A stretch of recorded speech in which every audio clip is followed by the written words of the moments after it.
Okay, good afternoon, students. As per lesson plan, we are going to cover two things today.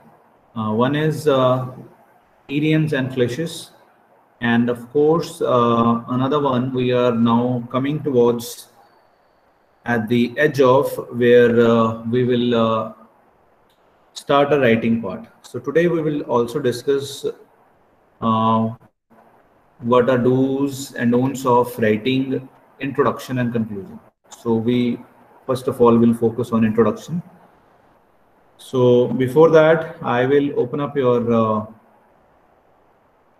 Google Classroom so that we can see there are notes available in your notes section that is regarding cliches and idioms. Just hold on a second. I'll just open it up so that you can see the description of it. Okay, here you go. And let me share my screen as well with you so that it will be visible to you.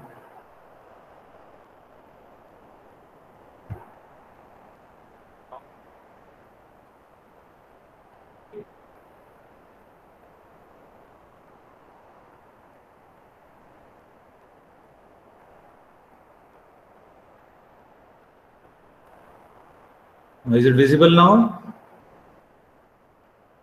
Yes, sir. Yes, sir. So let's first of all read the statement. What does it say? They're saying, have you ever heard anyone say that's such a cliché? What do you mean by it? So they are explaining here. Cliches are terms, phrases, or even ideas that upon their inception may have been striking and thought-provoking, but became unoriginal through repetition and overuse. Popularity made them seem trite, turning them into what we now know as cliches. You will recognize many of the examples of the cliches below. There's a very nice example they wrote over here. That is, the first man who compared a woman to a rose was a poet. The second, an imbecile. So what does it mean? They're trying to say that, something you have started, and with the passage of time, when we repeat those things again and again and again, so what it happens, the actual value, actual the touch of it is actually gone. It is gone. It is somehow missed. Example, they have said that, like, the poet at the starting who compared woman to a rose. It was very nice. It was very delightful. I would say that people were happy, like, okay, how you're comparing beauty of two. But if you overuse it again and again and again, so they're trying to say the second and imbecile. Imbecile means murk. So they're saying, like, you cannot repeat those things. You have to be original every time. That is the actually beauty of this subject.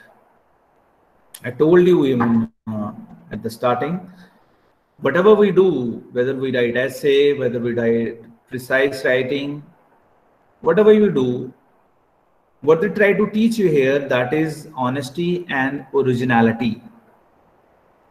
They tell you that whatever you write, that should be of yours.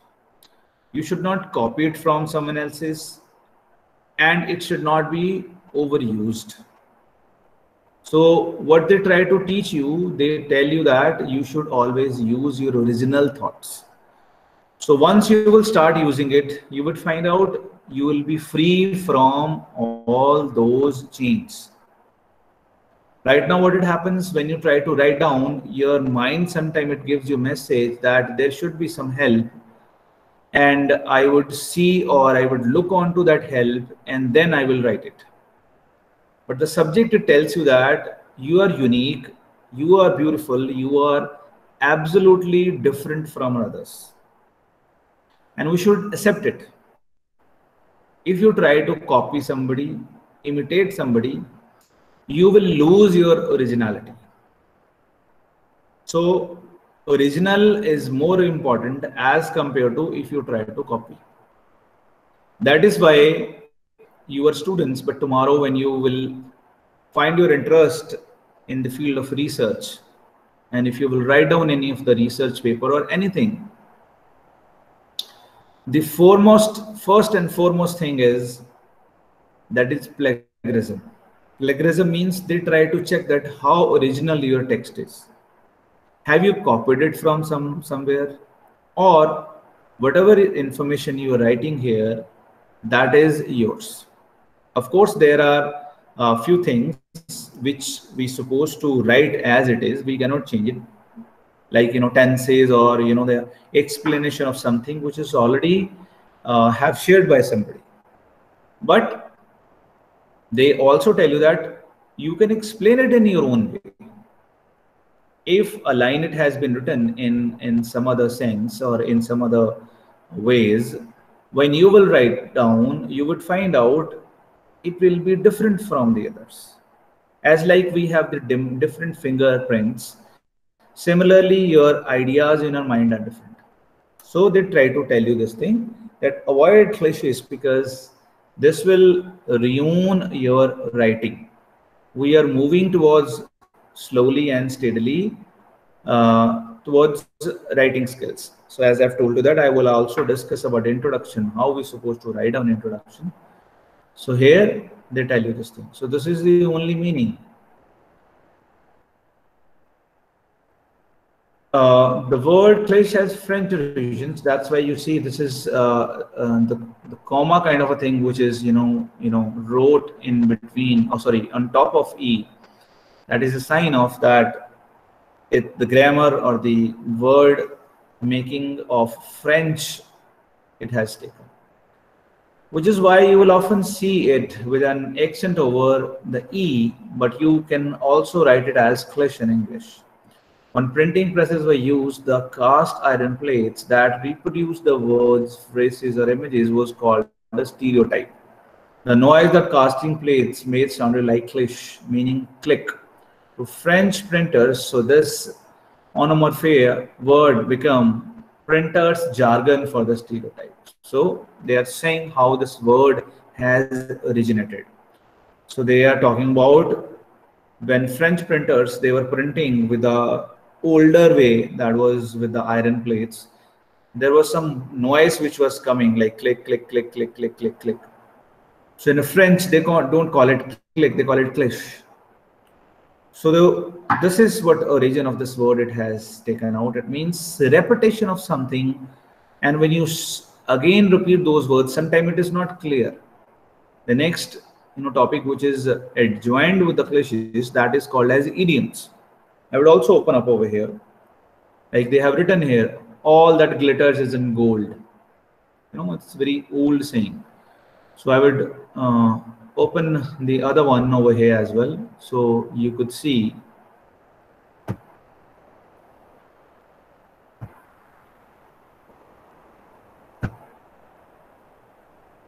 That's all present in your Google Classroom.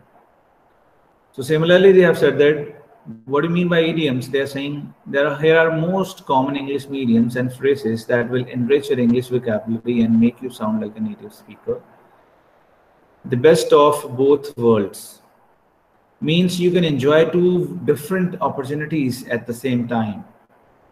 They give you example, by working part-time and looking after her kids 2 days a week, she managed to get the best of both worlds. That is the meaning.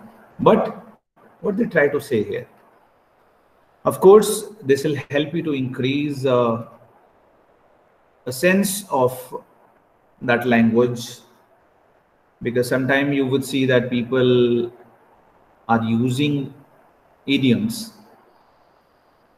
But for English originality and simplicity, brother, I would suggest if you would avoid these things, because we do not know all the idioms. And sometimes it happens when you use these idioms into your writings, there is a possibility that the writer or the reader or the listener would not understand basically what message you would like to convey. So cliches also say the same thing. Cliches is something you are repeating, something that has already been said, and you are using it over time, means you are overusing it. Similarly, idioms are also having the meaning which from the past, you can say that English native speakers were using. Like there is very old renowned idiom as it is falling cats and dogs. So it seems from the English, it seems from the simple English, falling cats and dogs means from somewhere cats and dogs were falling. But the literal meaning is once it is saying that once there was a huge rain in London and streets were filled with water, and the poet or the writer whosoever has written down, he was present and he saw dogs and cats, the street dogs and cats were flooded along with the water onto the streets. So that's why he said that, oh, it was huge rain today, even cats and dogs were falling. So at that time he used, by seeing this thing, people were aware of what it is. But by the passage of time, we have come up to the 2021, and it might possible that people do not know the exact meaning of it. So that is why they suggest you that if you use cliches or idioms, we need to use it wisely. It should not be that tough that people won't understand what exactly you are trying to tell them. So avoid these things. That is the lesson, that a question it would not come to you. That is a lesson to tell you that if you write down tomorrow in your paper, you're supposed to avoid these things, which is when the text is not clear. So text should be of yours, very clear, very simple, so that listener or a reader or a receiver, we call it, would understand it without any difficulty. Okay, that is what you call the topic of cliches and idioms. Now coming up to the next topic, I just posted, I think today, that is let me see if I could see notes. Look, it's right here. That is introduction and conclusions.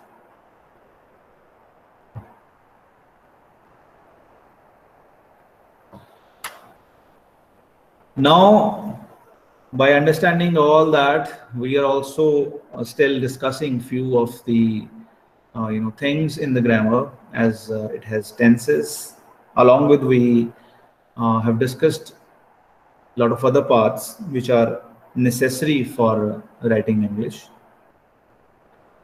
So they tell that whatever you write down, it could be letter, it could be essay, it could be précis, it could be research paper, whatever you write down, there will always be introduction and conclusion of the text in any way.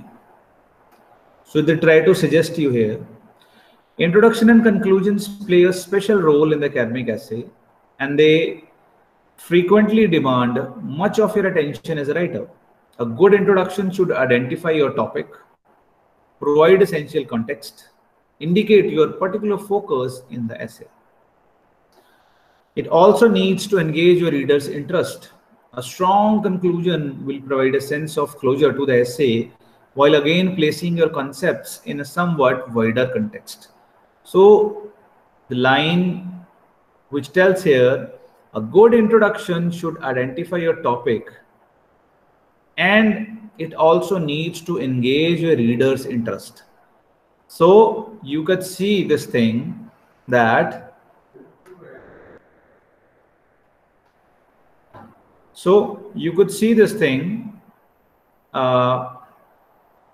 it also needs to engage your reader's interest. So what does it mean?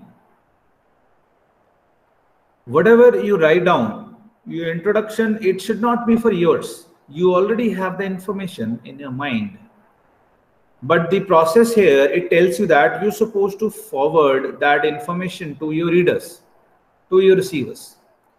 And until you will not put something which will be a, which will arouse the curiosity of the reader or the receiver, it might possible that the reader will not read your text or will not read with the full intention of getting the idea out of that text.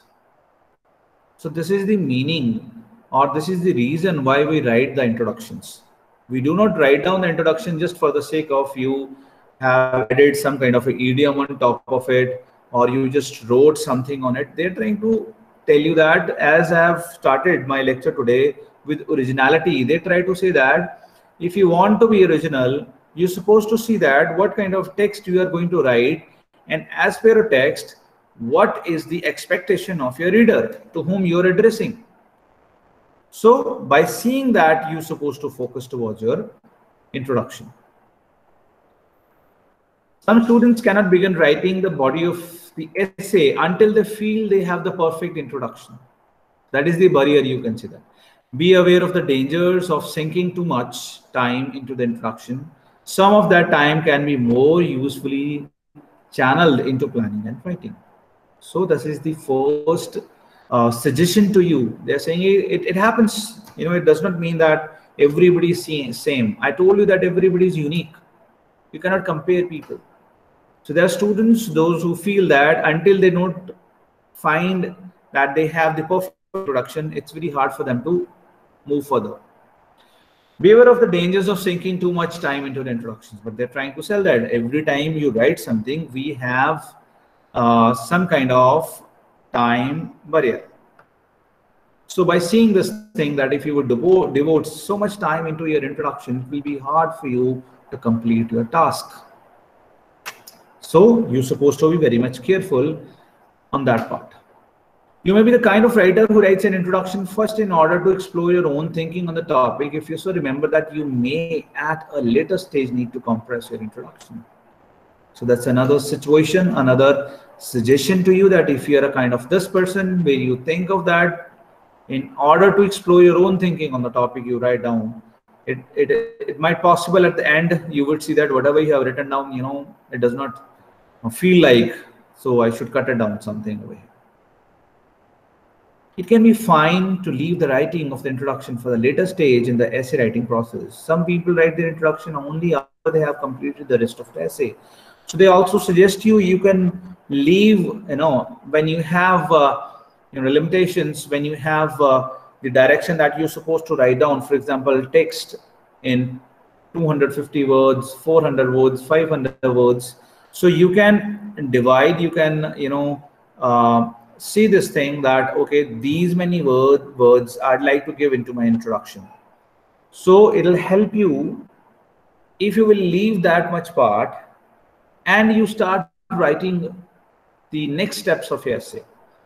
Once you will complete up the rest of your essay, it might possible that it will be easy for you to find out, okay, these are the things which I have mentioned down in a body.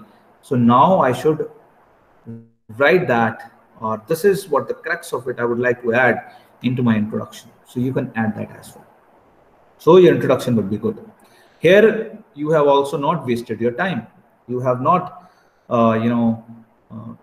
find yourself into a situation where you're feeling that the introduction is not coming into our mind. This is a topic, and I'm just sitting.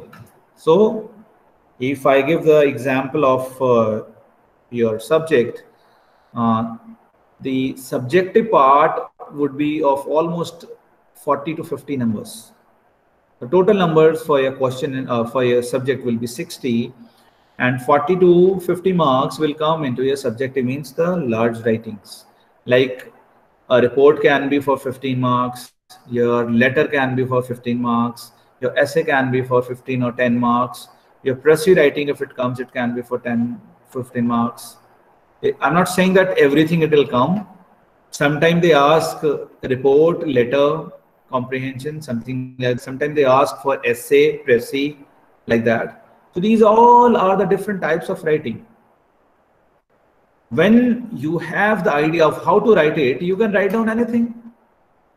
There will not be any difference that if you write any of the speech, or if you write any of the essay, or you write letter or a report, because you know that this is the way I should write down my introduction, and I know that I should be different for the different kinds of writing. I cannot be the same. You cannot copy that you have made something in your mind. This is the introduction format, and I would use at every kind of introduction, whether it's essay, letter, report, précis. No.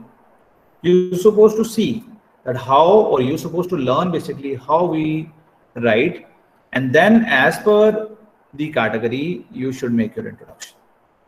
So that is the suggestion to you.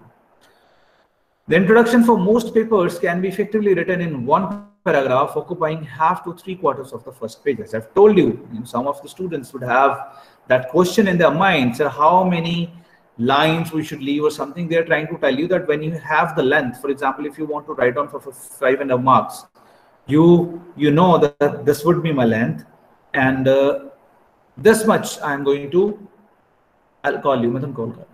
So this third 3/4 of the, half to the 3/4 of the first page means one part of it. If you have written, if you have divided among 4 parts, so one part be for the introduction you would write, especially in essays, they're trying to say. The size of introduction should bear some relationship to the length and complexity of your paper. A 20-page paper may call for a 2-page introduction, but a 5-page paper will not. So that is what I have said, that you cannot just set one format of your introduction that you would copy at every kind of introduction. If there is a writing, you are writing for 12 pages as a report writing, I tell you, it's not in your paper, but I tell you that once you will be hired as an engineer, tomorrow company will ask you to write down a report, and report will not be for 1 page. Report would take probably 12 pages, 15, 20, depends upon, sometime more than that. So introduction would be increased as per your writing, because it tells you that what you are going to do further. So if it is 500 words writing, you just have to write down a quarter of it as your introduction. So try to understand in your subject, we don't have topics. Tomorrow, if you'll ask me, sir, the topic which came into the paper, that is out of syllabus. Nothing is out of syllabus. They could ask you anything. It's not school that where we have a set of 10 questions or the 10 topics of essay, and out of those 10 topics, one topic of essay would come to you. Here they could ask you anything to write down. They could ask you a situation on pandemic. They could ask you, what do you think about COVID-19?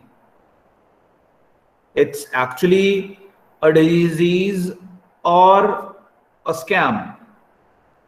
Question could be anything. You cannot say this thing that said this was not studied. We are learning here how to write it.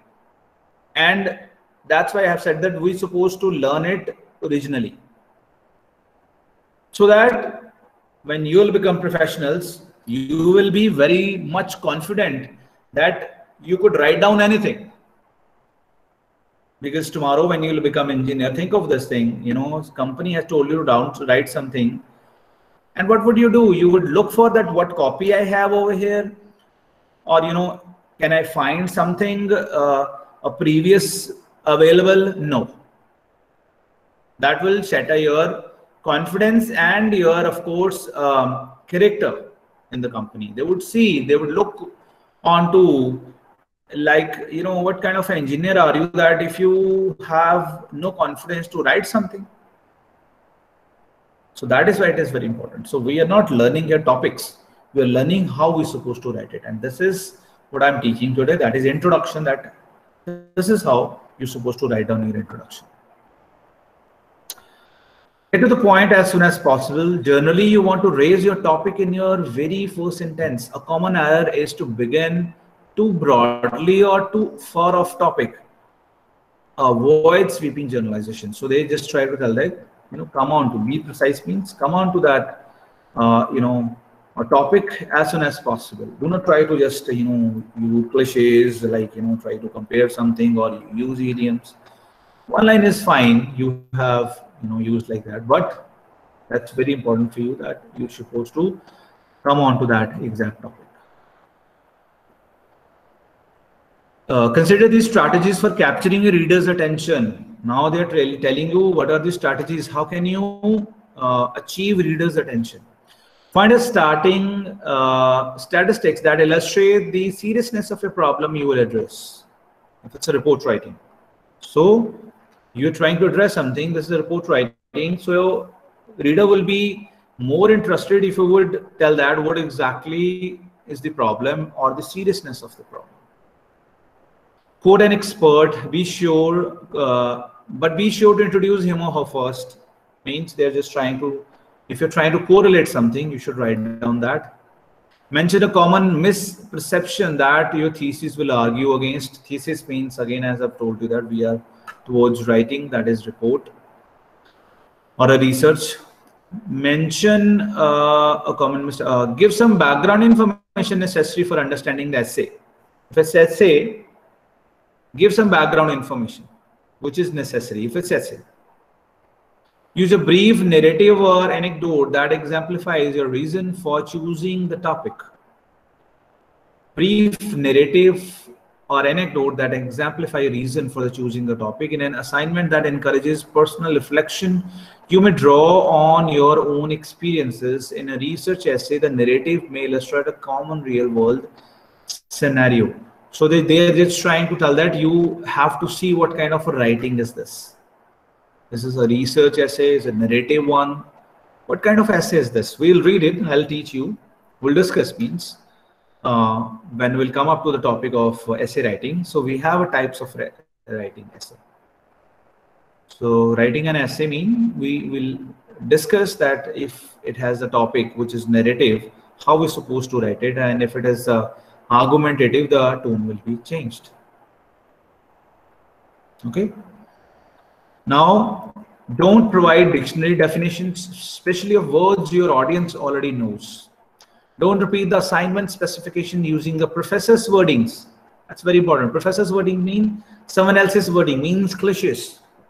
You should be original. Nobody tells you that, whatever I am telling you that you're supposed to use those words. That's why I've said that I could start when I'll teach you essay. I would not write an essay in front of you and tell you that copy it. No, because I tell you that topic would come to you or not come to you. It's a question.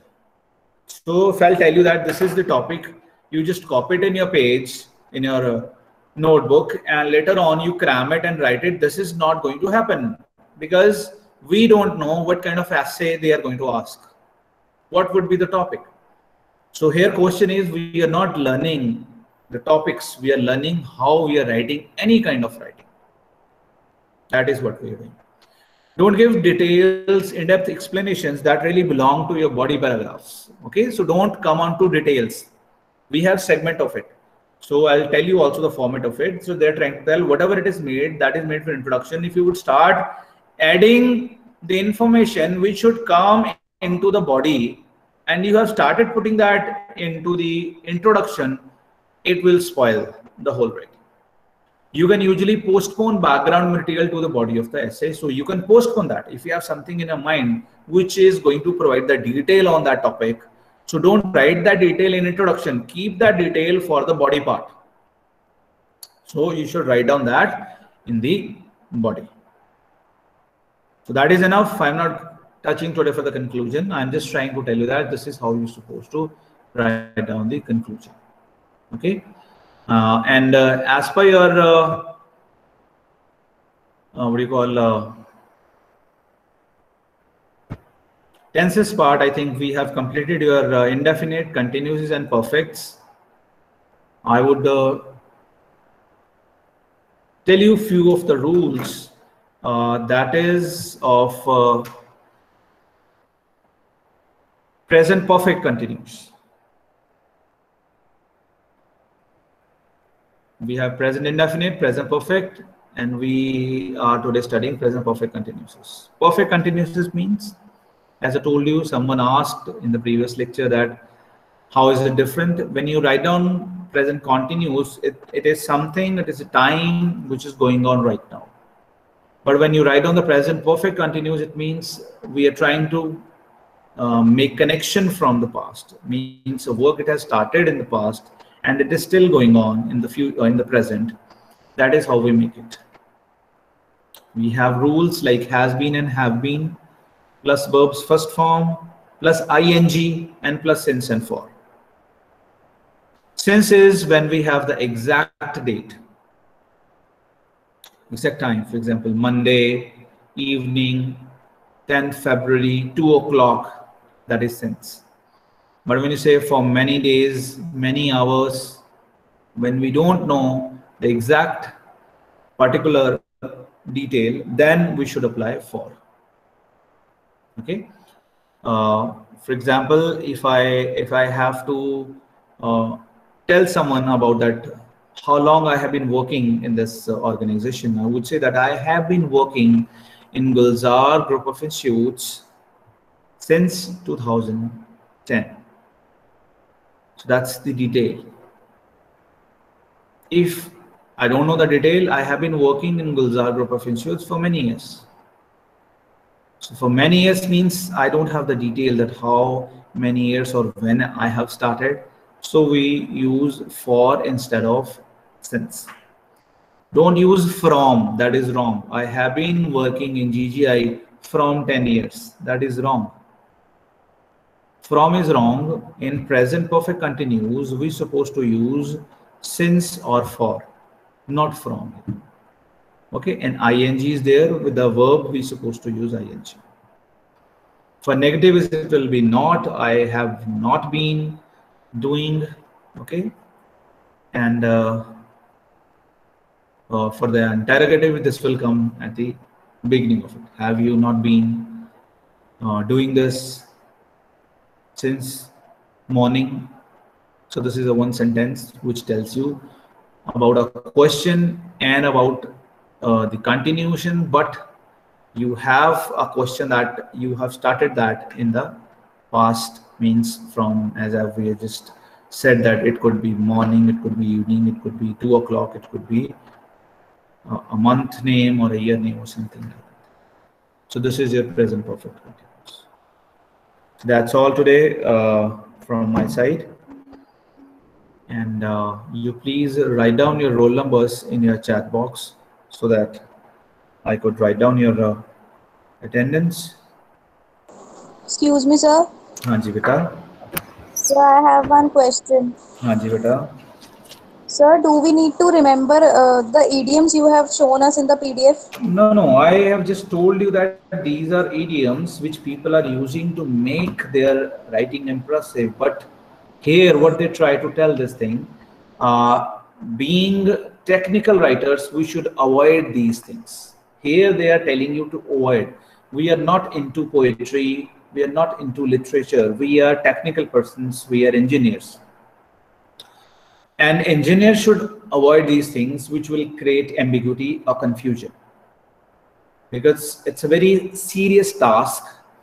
And in a technical writing, if you will start using idioms or cliches, they tell you this thing that, probably the reader would not understand exactly what you have in your mind to convey to them. So it'll create confusion, and confusion in engineering can, be a very dangerous, disastrous. So that's why I have said to you that these are two things. Idioms are there, examples are there, I have listed over there. That generally, if you want to use, you can use this. It will improve, it will impact your writing. But for the technical writing, you should avoid these things. Okay, sir. Okay. Uh, okay. Let's see for the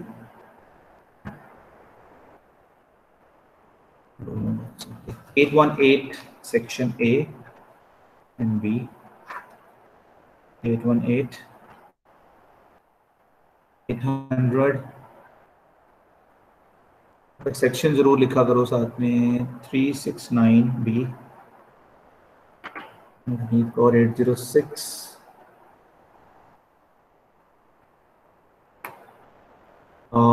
824 and 368, 368 and 824.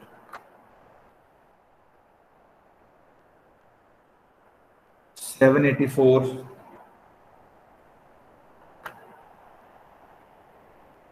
793, 212, sorry, 312, 846,